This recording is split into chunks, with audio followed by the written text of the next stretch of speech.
The meaning of the arbitration agreement itself now includes oral agreements, the scope of interim remedies, and the guidance on interim remedies. A separate chapter has been introduced in this revised model law, Chapter 17.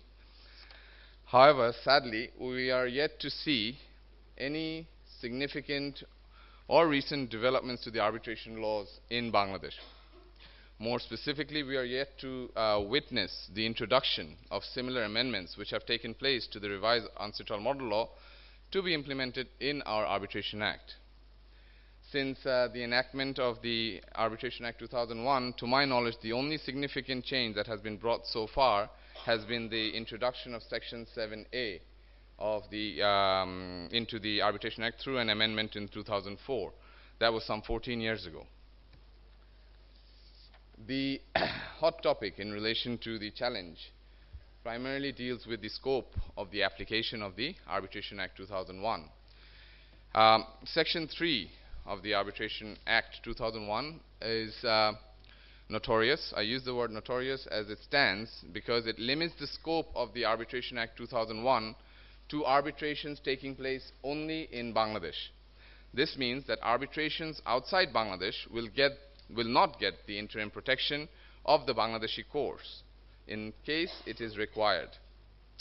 This provision has attracted criticism from many authors, lawyers, including myself. I've written it in the International Arbitration Law Review for whoever's interested, as it is not in line with the revised model law and does not give the necessary protection that the arbitral process as a whole deserves.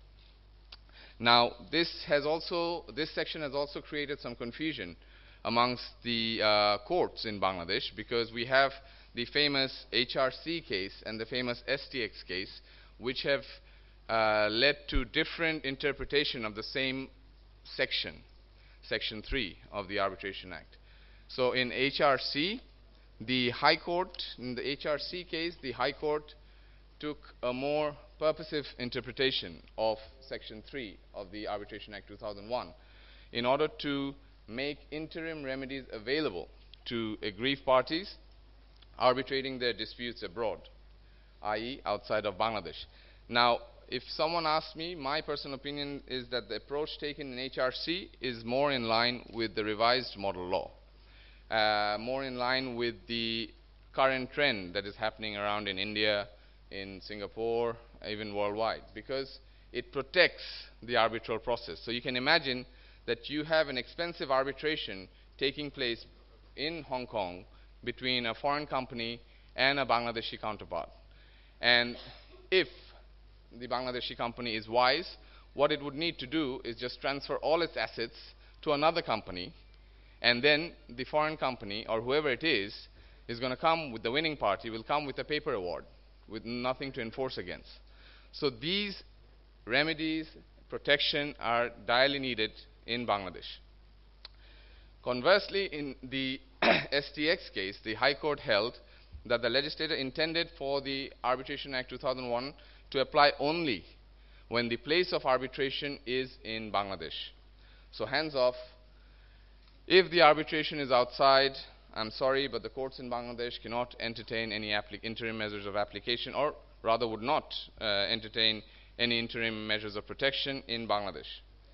Recently, the High Court followed the STX approach, as can be seen in the case of Project Builders. That's the most latest case I've seen, which was reported in 69 DLR 2017, and I may stand corrected, because I do not know if that's the latest, but according to my research, that's the latest. But as far as I know, this matter has not been dealt by the appellate division yet. And but even if it did, since the law is pretty clear, since the scope and ambit of Section 3 is very clear, it is unlikely that the appellate division would follow the HRC approach, because the law is very clear. So unless they travel beyond the ambit and beyond the words of the statute, the STX approach stands. That's challenge 1. Challenge 2 relates to the definition of court. Initially, when I started my firm, I wanted to float an arbitration chambers. I was heavily discouraged by my mentors, senior advisors, as they felt that arbitration in Bangladesh is ADR, but the A actually stands for additional dispute resolution as opposed to alternative dispute resolution. This is because of the excessive court intervention required, or actually over the arbitral process. In Bangladesh, I've seen that rather than seeking the court's intervention to aid the arbitral process, there are many cases where the parties seek the court's intervention to delay the arbitral process. So this problem becomes more apparent when the lower courts in Bangladesh gets involved with the arbitral process, and the lower courts are already marred with delays, overburdened with cases. Section 2B of the Arbitration Act 2001 defines the court to include the district judges court and the additional judges court.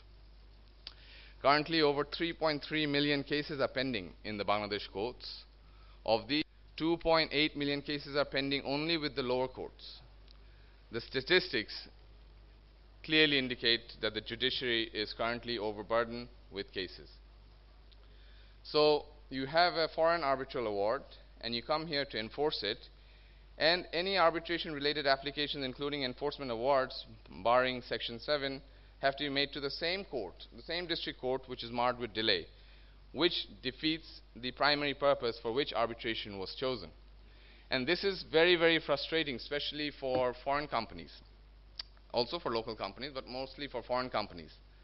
And we have seen our neighboring country, India, has actually changed the definition of the term court in their recent amendments to the Arbitration Act to include the High Court only. So these are points that needs to be addressed. These are recommendations. We don't have to travel far. We don't have to spend too much time also to address the shortcomings of the Arbitration Act 2001. If we look at our neighbor, India, Singapore, jurisdictions that have developed in the arbitration scene, we can just replicate because they have followed the revised model law. It's not that it's a tough job, but it's not being done. Why it's not being done, I cannot answer that.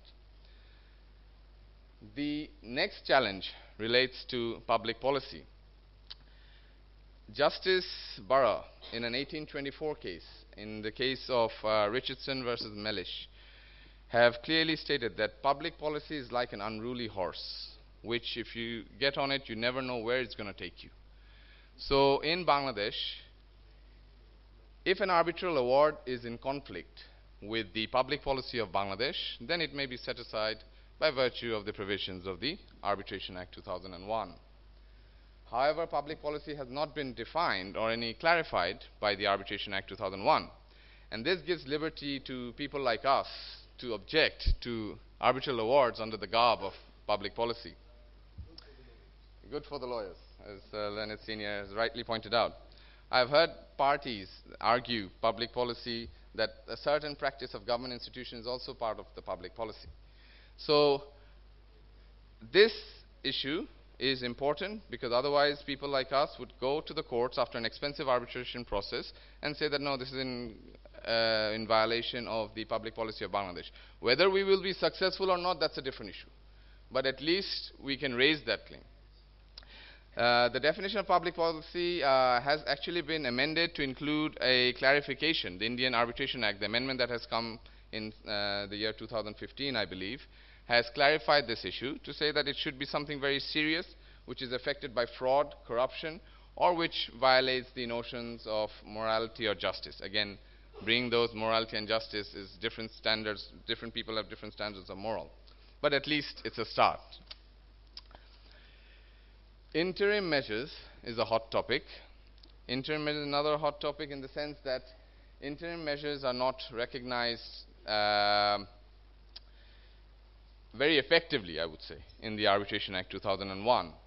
It is recognized under the Arbitration Act 2001, but not effectively. The reason why I say that is that because there is no clear guidance or restrictions in relation to the granting of interim measures. More importantly, the parties are at an option to either go to the court or to seek the tribunal's help in relation to our interim measures. The Indian Arbitration Act has actually considered this issue, and amendments have been made where, unless there is a special circumstance which justifies going to the court, the interim measures should be handled by the arbitration tribunal. Now I have 1 minute left, and I've already been prodded by my moderator. So also the interim measure should be given legal effect so that it takes place, so the effect of it is legally binding, irrespective of the country in which it is issued. Lastly, my favorite subtopic. This is the first time. I was very excited when I came back and I started my chambers and I got an arbitration brief. And it's been 2 years, and the appointment of arbitrator application is still pending. I was very excited, but unfortunately, an application, the other side did not want to go to the arbitration. Their merits were weak or something. As a strategic reason, they wanted to file a case. They filed a case for appointment of arbitrators, and it's going round and round. However, we need to address this because that is an important issue here. Otherwise, unscrupulous lawyers will just go in and just file an application and delay the whole arbitral process. The Indian Arbitration Act has already given a period of 60 days within which the application should be disposed of. And like everything else in life, success all depends upon the second letter, U. So a wise man once said that, and I also endorse this. This also applies to the Arbitration Act 2001 and also to the process. The success of arbitration depends entirely upon the users of the process. If they're not interested, then there is no point going for arbitration. So with these few words, I would pass the floor back to the moderator and look forward to the insights from the prestigious panel here. Thank you very much.